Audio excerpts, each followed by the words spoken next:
What is up, and welcome back to another episode of So There's That. I'm your hostess, doing the mostest, Kivanchi, and we are here with Scary Movie Time.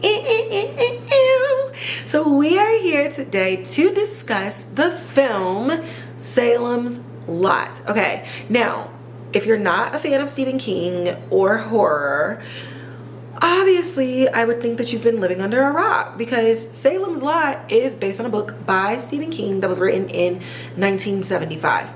In 1979, they ended up doing like a mini TV series, kind of like they did Stephen King's It, where it was like on TV, before they compiled it all in a 3-hour and 2-minute movie. You heard it, 3 hours, okay? Haven't sat that long in a very long time. I think Leonardo DiCaprio movies are the only movies these days that I'll sit that long. Haven't even watched Oppenheimer, and I love that actor. Like Cillian Murphy, love looking at him. Not watching it. Give me the Cliff Notes. But anyway, there was also a updated TV series adapted in 2004, and I did watch it in high school.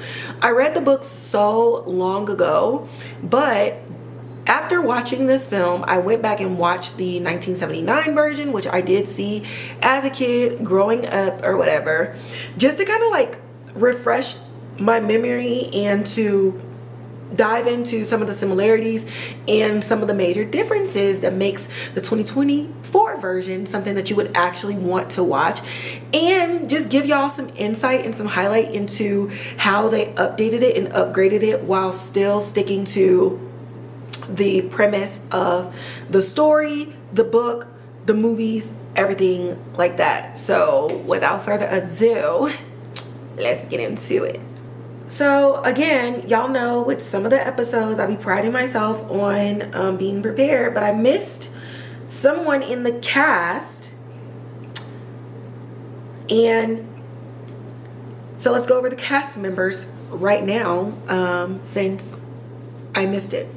So this is a book based on Stephen King, and it's based, well, not based on him, but a book by Stephen King. And the storyline is Ben Mears, a writer who spent part of his childhood in Jerusalem's Lot, aka Salem's Lot. Y'all know we love to nickname everything. In Jerusalem's Lot, Maine, has returned after 25 years to write a book about the long-abandoned Marsten House, where he had a bad experience as a child. However, he will soon discover that an ancient evil has also come to town, and it's turning the residents into vampires. So we are seeing a resurgence in vampire lore, and I'm here for it. If they can just get my girl L.A. Banks, may she rest in peace, her Vampire Huntress Legend series adapted on AMC or HBO, baby, I won in life. I digress. So Ben vows to stop the plague of the undead and save the town.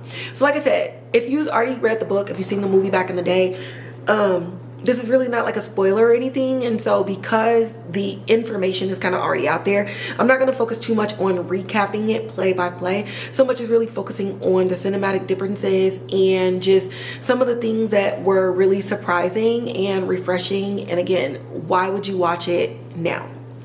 So the 1979 version was 3 hours and 2 minutes, but the 2024 version is 114 minutes. So that is 1 hour and 56 minutes.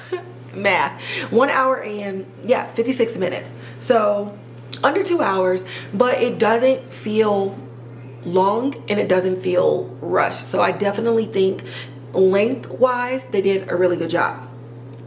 The director of today's version is Gary Dauberman, and Gary, as well as Stephen King, also did the screenplay for the 2024 adaptation. The director of photography is Michael Burgess, and there are so many people on the special effects and the visual/virtual effects team that I couldn't really put all of them on this list, but there are 11 members that's credited on IMDb for SFX and 43 members credited on IMDb for VFX. So shout out to y'all. We already know like sci-fi, horror, stuff like that cannot be made possible without special effects. And that's as well as a costume designer as well. Getting all that, making it look realistic, getting that awe and like shock factor from the audience, and some cool behind the scenes footage for everybody that's involved in putting on all the different makeup and everything like that. This cast includes Louis Pullman, who plays Ben Mears, a young Jordan Preston, who plays Mark Petrie, Makenzie Leigh, who plays Susan Norton, John Benjamin Hickey, who plays Father Callahan, Alfre Woodard, who plays Dr. Cody, and Deborah Christofferson, who plays Ann Norton. So with Alfre and Deborah, you really have like some known faces, and there's some other known faces in here as well. But who plays the infamous vampire that rolled into town and turning everyone? He is played by Alexander Ward, and it is the vampire Kurt Barlow. So that is the cast. So let's just go ahead and take a trip back to 1979 and discuss the Salem's Lot of then in order to understand the changes and the excitement around the Salem's Lot of today. Obviously, in 1979, okay, we didn't have 4K, 8K, Ultra HD. We was barely having every household with color television. So if you were to see this movie with the knob that was broken off of your television, and you had to get the pliers to turn it in between the stations to get the TV to set, but then you had to get the aluminum foil on top of the antenna and put the one antenna towards the window and then the other one towards the radiator so that you can kind of get a good picture. The visuals were amazing. You were scared, you had some jumps, but you also had a full layout of the story. So like I already said, the 1979 movie is 3 hours and 2 minutes. And what that allows for, especially when they were doing everything in a mini series before combining it all together, is for the book to kind of play out mostly true to form. So you get a lot of long moments, and you get a lot of long beats, and you get a lot of mundane activity going from scene to scene. Because if you've ever read a Stephen King book, he's very descriptive in what's going on. Stephen King and Dean Koontz are my top two favorite authors. It goes Dean Koontz, Stephen King, James Patterson. Read them like crazy growing up, like super obsessed. And so you get a lot of the layout to really draw the reader into what you're reading and to build this world. Because Stephen King is known for the paranormal. He's known to think outside of the box with suspense, horror, thriller, and sci-fi as like the bubble that he lives in. So in this version, it could appear very slow, and I definitely urge you to watch the 1979 version. I watched it. I thought I would be like, oh my God, this is so long. But it wasn't. It had a place. Also, a lot of the gory moments, if you think back to what was being shown on television in the 70s and a lot of the FCC and the censorship that was going on, you have to be able to fill the gaps of the story while also minimizing the amount of gore that you put on live television or in film, because they weren't really regulating a lot with like rated G, PG, PG-13, TV-14, TV-17 and stuff like that. So like many of you who were born, 1989 or earlier, you was watching everything. Like it was just like simple ratings because they were still new to like categorizing film and what that looked like with violence, with gore, with blood, with language, with nudity, with cursing, and stuff like that. So with that, you also have to understand that in 1975, we had a lot of practical effects. Everything was very tangible and very physical as it pertained to a lot of the different scenes that were happening, like staking a vampire, beheading a vampire, stuff catching on fire, cars getting blown up in car crashes and things of that nature. So in 1979, we really walk through Ben and Susan's relationship in a way that we don't see in the 2024 version. We get to see him come into town and really go into depth about why he's coming back and what it means for him to close that chapter in his life, because this is sort of like a cathartic situation where he's going to be able to face trauma and face the monster by going back into Salem's Lot and going back to this particular house where this traumatic event happened to him. So he meets Susan and they hit it off, and they're dating and they're bonding and things of that nature. Now, some of the members in town know who he is and kind of remember who he is, and it's one of those small towns where they're just like, if they didn't grow up with you, they treat you like strangers. So even though you grew up there and you have memories there, it's just like, oh, well, this is my block, this is my hood, so get gone. And so he's kind of ostracized a little bit, but not in the way that his character is in 2024.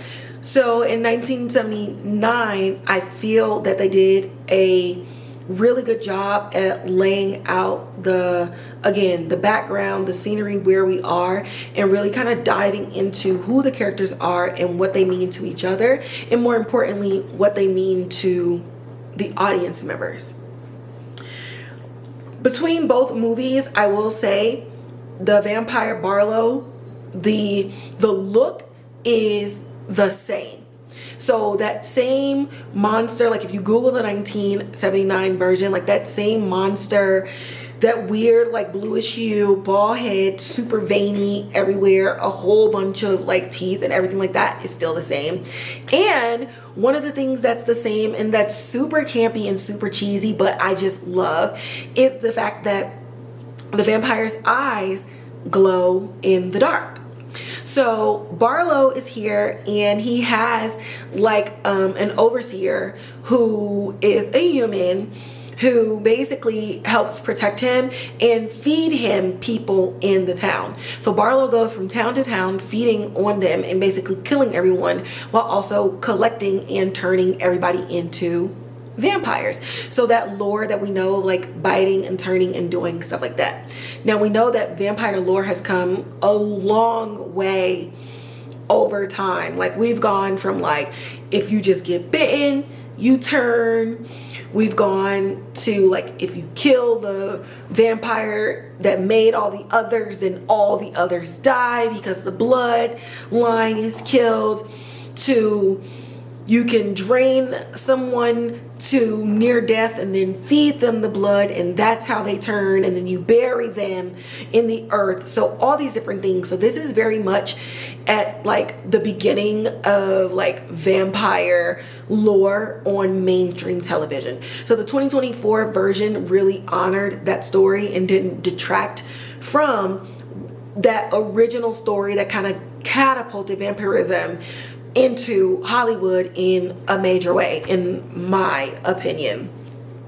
So we have the glowy eyes and just those practical effects where it's almost if you're looking at the 1979 version, you can just reach out and grab the string and the harnesses that they're moving on and floating on. And also just the nostalgia of knowing that to get things to disappear or to show up in some crystal ball or on something, it's about throwing the powder and doing multiple cuts and then editing it together to get things to look like they disappeared or reappeared and things of that nature. So CGI needs to pay homage and thank all those people who worked hard on crew, all those stagehands who really brought magic, cinematic magic, in ways that is a lost art these days. One super major difference is in the 1979 version. So we're still dealing with vampires who the cross, it bothers them, it can burn them, it can reject them. We're also dealing with invitation as well. you let a vampire in the house, or maybe you let somebody in the house who was bitten, but then they turn and you're like panicking and things of that nature. But if you're believing in what you're seeing in front of you, then you can reject and revoke your invitation to the vampires.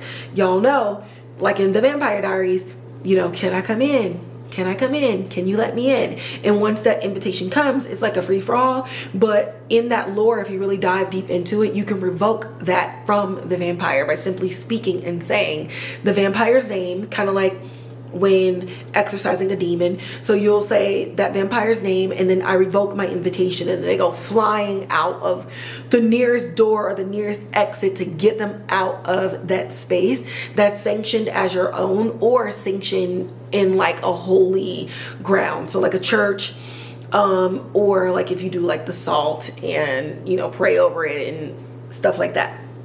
So what makes the 2024 version worth watching? Again, first and foremost, it's 114 minutes. I think that if you're someone who wants to be kind of, you know, entertained and on the edge of your seat, but you ain't got all day, this is the perfect film to watch. They did a really good job at cutting down all of like the walking, and then they go into the house, and then they went into this room, and they search under the blankets, and then they search under the bed, and then they look into the closet. They cut all of that down and really got to the point of the investigation into all these mysterious things that are happening in the town.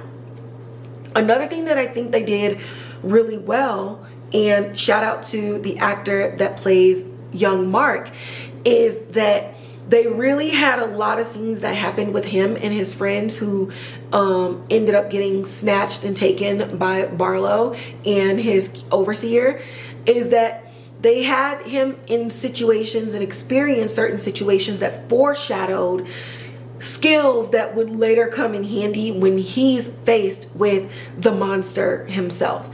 So they did a really good job at bringing the character Mark to the forefront, whereas in 1979 it was really all about Ben and Susan.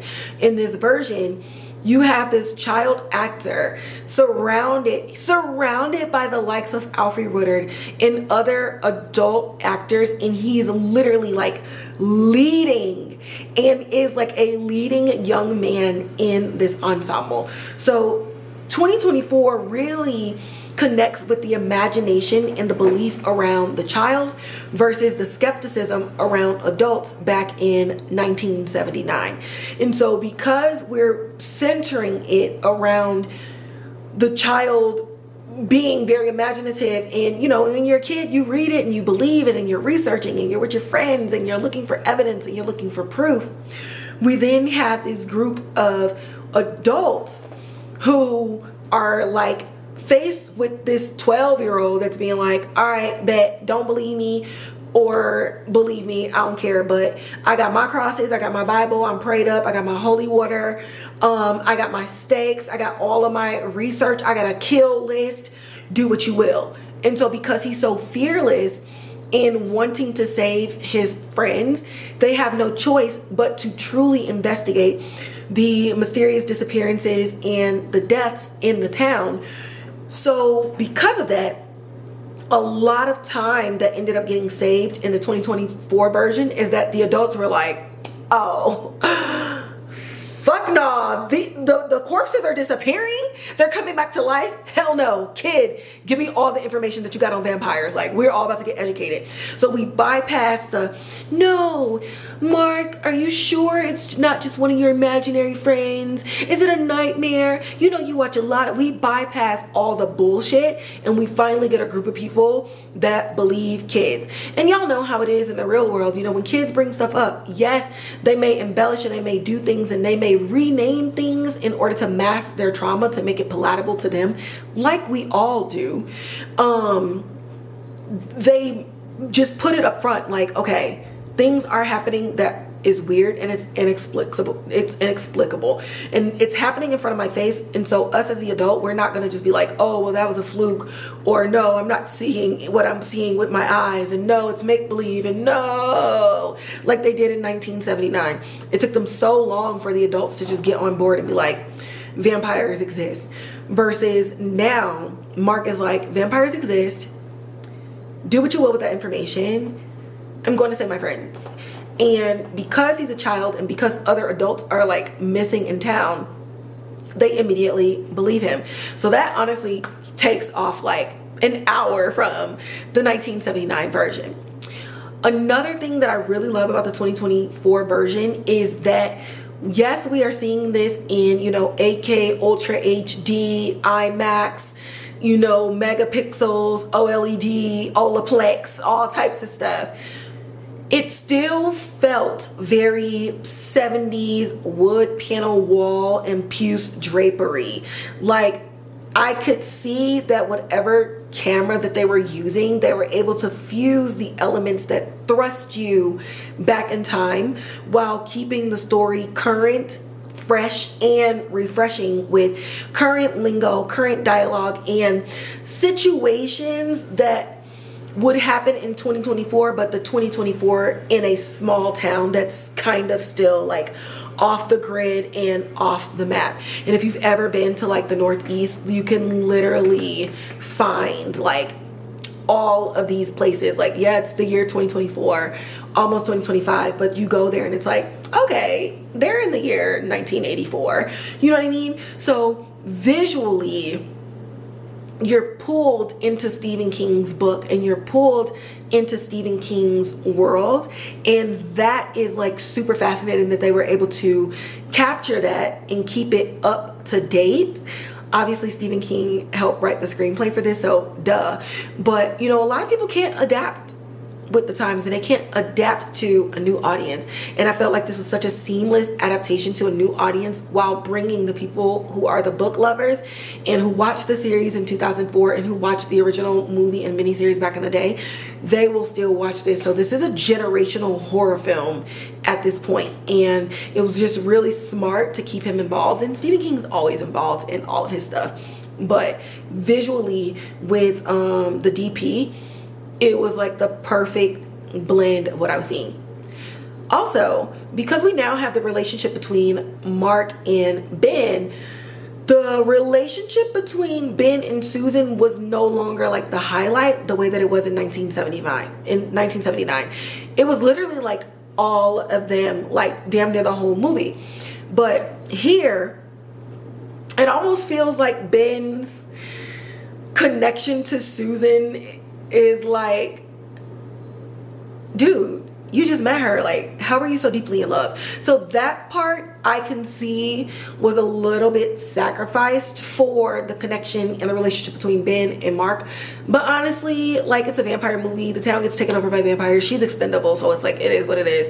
And y'all know how it is with these type of campy movies. You know, you meet someone and your heart's sing, and it's like, I've only known you for 7 days, but I'm in love and I will do everything for you and I will risk my own personal safety just to see you live. And it's just like, okay. But it wouldn't be this type of movie. It's still like, not slasher, but it's still like that vibe of just like star-crossed lovers in danger is in between them.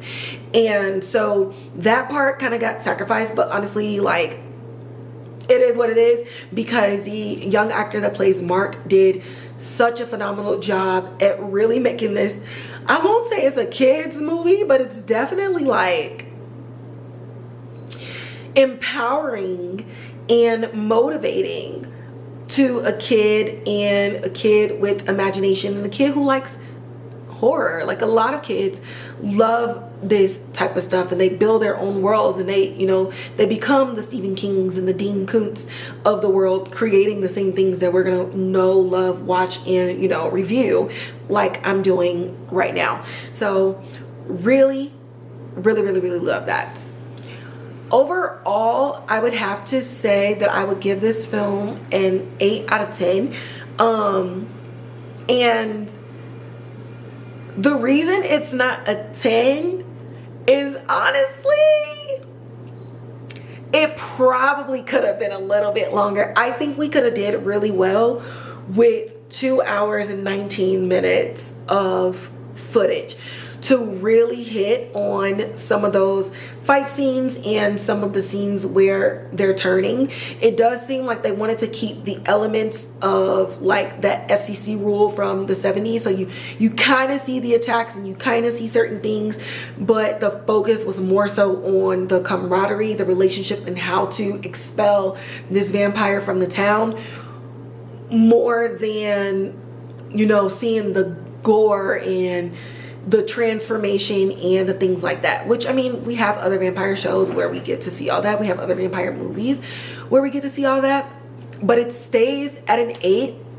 Honestly, even an 8.5, because Alfre Woodard is so funny. The original, I laughed at like the effects of it all, because me watching it now is just like, man, it's so like fake looking. Like these death scenes are just fake. But Alfre Woodard has such culturally nuanced responses and reactions to the things that's going on in town that it literally has you laughing. And not like just like culture specific laughing, but she really brings into this movie the way that a lot of horror movies are going. Like, we no longer have like the dumb bimbo and the person that's tripping and falling over like a leaf or a caterpillar that went across their path. Like, a lot of horror movies these days, you get characters that's like, fuck this, like I'm out. And Alfre Woodard's character brings that energy in there while also like trying to be courageous and brave at the same time. So it's like you're constantly looking at her character in like a suspended like state of simultaneous fight and flight. Like both things are happening at the same time, and it's the funniest shit to watch. Also, the actor that plays Ben is just very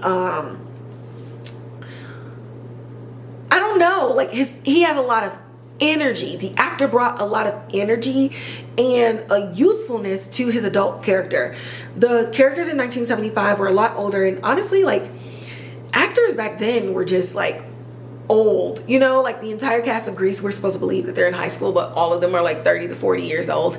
So the new cast is like visually looks younger, and the way that they kind of move in there is a little bit more youthful, to include the kid. Like the guy, the actor that was supposed to be a kid back in 1979, like, yeah, he was supposed to be 12, but he looked like 17. So we actually get like that youthful energy, that youthful like imagination, and so you end up with a Ben that's not too far removed from being a child who once believed in these things. And so it makes it easy for him to latch on to what Mark is saying, and it makes it easy for him to believe in his heart what his eyes are seeing with his eyes.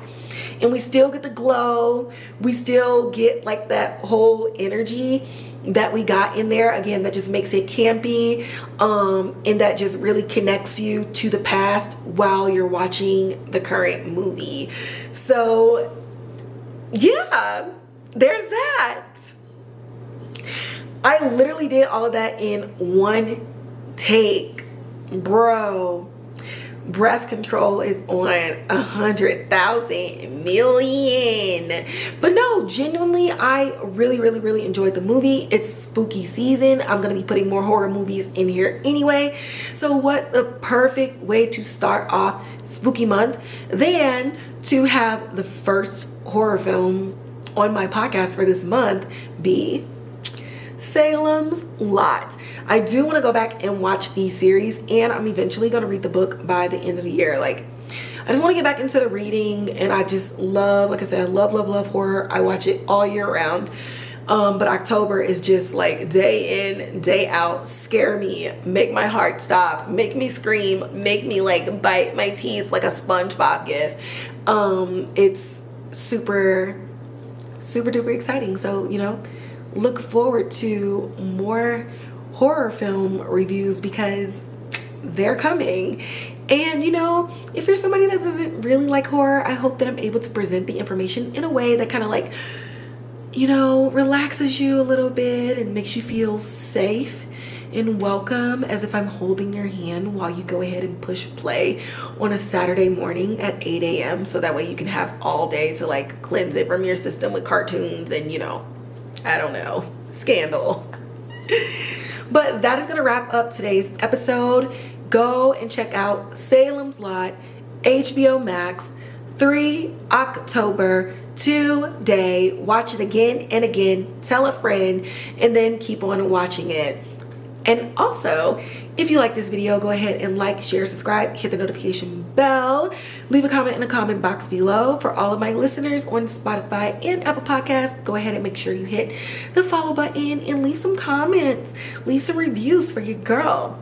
If you're an IG baddie, you can go ahead and find me on Instagram at So There's That Podcast. And if you want to know the inner workings of my brain, why I be doing all of this and moving the way that I do and talk as fast as I do, then go ahead and get on Twitter, because baby, you're going to see the brain cells just let all out on the timeline. Okay?